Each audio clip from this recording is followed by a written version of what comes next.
بسم اللہ الرحمن الرحیم۔ شروع اللہ کے نام سے جو بہت مہربان نہایت رحم فرمانے والا ہے۔ سٹوری ورس کے پیارے ساتھیوں، السلام علیکم۔ بے ہوش زین العابدین کو شمر مالون نے جب زور سے گھسیٹا تو زین العابدین نے آنکھیں کھول دی اور آپ سمجھ گئے کہ ان خیموں کا محافظ بھی شہید ہو گیا ہے۔ شمر نے کہا کہ اس کا بھی سر تن سے جدا کر دو۔ جناب سجاد سنبھل کر اٹھنے لگے تو علی کی بیٹی سیدہ زینب کو جلال آ گیا اور آپ رضی اللہ تعالیٰ عنہ فرمانے لگی، بغیر تو کچھ تو شرم کر لو، اب اس بیمار کی بھی جان لوگے؟ پہلے آؤ ہمیں شہید کرو پھر اسے قتل کر لینا۔ بات جہاں تک پہنچی تھی کہ عمر بن سعد مالون آیا۔ اس نے سپاہیوں کو کہا کہ بیمار کو قتل مت کرو، لوٹ ختم کرو اور یہاں سے واپس چلے جاؤ۔ بس اہل بیت ایک ہی خیمے میں بیٹھے اپنے حالت زار پر رو رہے تھے کہ نماز مغرب کا وقت ہوا جاتا ہے اور پھر نماز مغرب ادا کی جاتی ہے۔ یہ شام غریباں ہیں۔ یزید کی فوج اپنی جیت کا جشن مناتی ہے اور اسلام کی شہزادیاں غمگین حالت میں ایک بیمار کے سرانے بیٹھی ہیں۔ بھوکے پیاسوں کو اس حالت میں یہ چوتھی رات تھی۔ اب تک بھوک کا احساس بھی ختم ہو گیا تھا۔ کربلا کے وحشت ناک جنگل میں پاک دامن بیبیوں کا سوائے اللہ کے کوئی نہ تھا۔ پھر جب یہ قافلہ شام کی طرف بڑھا تو نیزے پر حسین کا سر مبارک دیکھ کر لوگ پوچھنے لگے کہ یہ کس کا سر ہے اور یہ بیبیاں کون ہیں؟ جس کو بھی معلوم ہوا کہ یہ رسول کی نواسیاں اور رسول کا خاندان ہے تو ہر کوئی یزید پر لعنت بھیجتا اور کوشش کرتا کہ یہ قافلہ ان کے گلی محلے میں نہ رکے۔ پھر جب یہ قافلہ چلتا چلتا شہر کرتان تک پہنچا تو ان لوگوں کو پہلے ہی معلوم ہو گیا تھا کہ یہ لوگ رسول کے خاندان کے ساتھ جنگ کر کے انہیں شہید کر کے آئے ہیں۔ ان لوگوں نے اس قافلے پر اپنے شہر کے دروازے بند کر لیے اور قافلہ شہر کے باہر رک گیا اور درخت کے سائے میں یزید کے سپاہی سونے لگے۔ جب رات ہوئی تو راحت قریب آتا ہے اور دیکھتا ہے کہ ایک نورانی سر مبارک پر فرشتے آسمان سے آ کر سلام کر رہے ہیں اور وہ سر قرآن کی تلاوت کر رہا ہے۔ راہب یہ دیکھ کر سوچتا ہے کہ یہ لازمی کوئی مقدس ہستی کا سر ہے۔ اس نے واپس آ کر سپاہیوں سے پوچھا تو اس نے بتایا کہ یہ حسین ابن علی کا سر ہے۔ اس نے پوچھا کہ کون حسین؟ شمر مالون نے کہا رسول اللہ کا نواسا حسین۔ سن کر راہب کی چیخ نکل گئی اور وہ زمین پر بیٹھ گیا اور پوچھنے لگا یہ عورتیں جن کو قید کر کے آئے ہو یہ کون ہیں؟ شمر نے کہا کہ یہ رسول اللہ کی بیٹیاں ہیں۔ اس راہب نے کہا تم تو بڑے بدبخت لوگ ہو، اپنے رسول کے خاندان کو ہی قید کر کے شہید کر دیا۔ راہب رونے لگا اور رو رو کر کہنے لگا کہ یہ سر حسین ایک رات کے لیے مجھے دے دو۔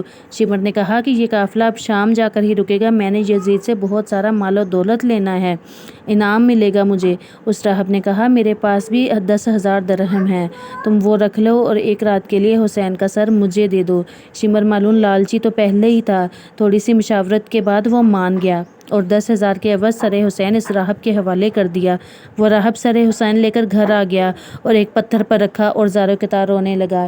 اتنے میں حسین کے سر سے آواز آئی کہ اے راہب یاد کرو جب تم بے اولاد تھے، تمہارے مقدر میں اولاد نہیں تھی اور تم میرے نانا رسول اللہ صلی اللہ علیہ وآلہ وسلم کے پاس آئے تھے تو میں نے تمہارے لیے دعا کی تھی اور اللہ نے تمہیں 7 بیٹے عطا کر دیے تھے اور تم نے مجھے کہا تھا کہ ایک مرتبہ میرے گھر لازمی آنا۔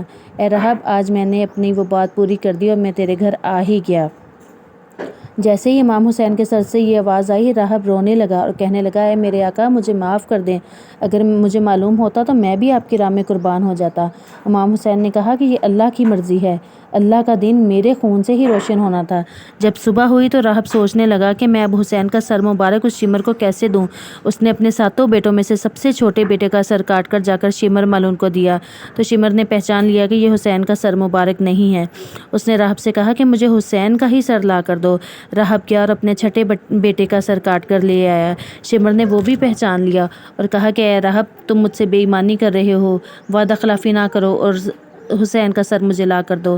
شمر نے باری باری اپنے 7 بیٹوں کے سر کاٹے اور لے کر آتا رہا تاکہ شمر کسی بھی ایک بیٹے پہ مان جائے اور راہب سے وہ سر واپس نہ لے، لیکن شمر کو معلوم ہو گیا کہ یہ سر اس کے بیٹوں کے ہے، حسین کے نہیں ہیں۔ اس نے شور برپا کر دیا، اس نے ہنگامہ کھڑا کر دیا کہ راہب نے میرے ساتھ بے ایمانی کی ہے، وعدہ خلافی کرتا ہے، میں تمہارے سارے خاندان کو قتل کر دوں گا۔ راہب جیسے ہی واپس گھر آیا تو امام حسین کے سر سے آواز آئی اے راہب اپنے 7 بیٹوں کے سر ان کے جسم کے ساتھ رکھ دو، اللہ کے حکم سے یہ دوبارہ زندہ ہو جائیں گے۔ جب راہب نے اپنے بیٹوں کے سر ان کے جسم مبارک سے ساتھ رکھے تو حکم خداوندی سے سارے بیٹے اس کے زندہ ہو گئے۔ حسین نے کہا میرا سر واپس شمر کو دے دو، کیونکہ اللہ کی یہی مرضی ہے، ہمیں شام تک پہنچنا ہے اور ہر گلی سے گزرتے ہوئے قرآن کی تلاوت لوگوں کو سنانی ہے، اور میری بہن زینب نے خطبے دینے ہیں، اور ایک ایک بازار سے گزرتے ہوئے اسلام کی تبلیغ کرنی ہے۔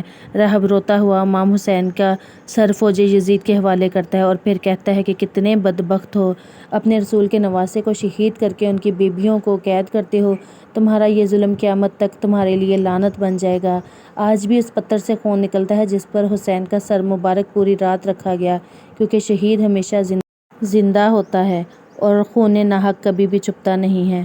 دعا ہے کہ اللہ ہمیں رسول پاک کے اہل بیت سے محبت کرنے کی توفیق عطا فرمائے اور ہمارے گناہ معاف کر دے، آمین ثم آمین۔